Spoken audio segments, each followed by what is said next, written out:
नमस्कार। मैं doctor Meenakshi Singh, Savitri hospital Deoria से। आज हम बात करेंगे सर्वाइकल कैंसर, जिसे बचदानी के मुंह का कैंसर या गर्भाशय के ग्रीव का कैंसर भी कहा जाता है। इससे बचाव कैसे किया जाए? क्या आप जानते हैं, बचदानी के मुंह का कैंसर दुनिया भर में स्त्रियों में दूसरे नंबर का कैंसर है। क्या आप यह जानते हैं कि यह कैंसर किसी को भी हो सकता है?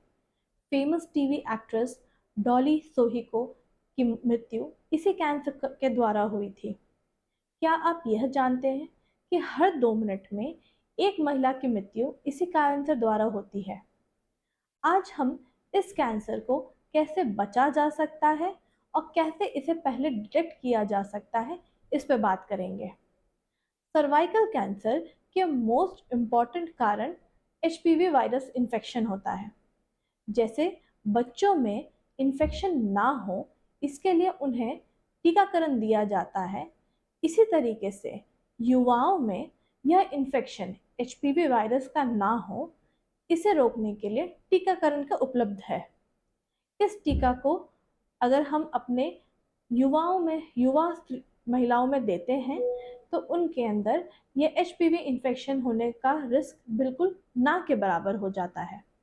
तो सवाल उठता है कि कब इसे देना चाहिए, कितने बार इसे देना चाहिए, कब तक हम इससे बचाव कर सकते हैं। युवा महिलाएं 9 से लेकर 14 साल की उम्र में 2 बार इसका टीकाकरण कराना होता है, एक स्टार्टिंग में और एक 6 महीने बाद। अगर आपकी बच्चियां 14 साल से बड़ा हो गई हैं और उनका टीकाकरण नहीं हुआ है तो उनको 3 डोजेस देने की जरूरत होगी, जिसे एक स्टार्टिंग में, फिर 2 महीने बाद और फिर 6 महीने पर दिया जाता है।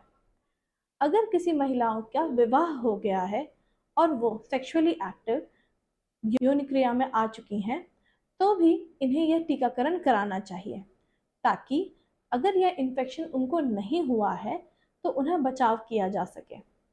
अगर हमने अपने आप को इस टीकाकरण से बचाव नहीं किया है तो इसे जल्दी पहचानने के लिए एक जांच होती है जिसे पैप स्मीयर कहा जाता है। सर्वाइकल कैंसर के क्या लक्षण होते हैं?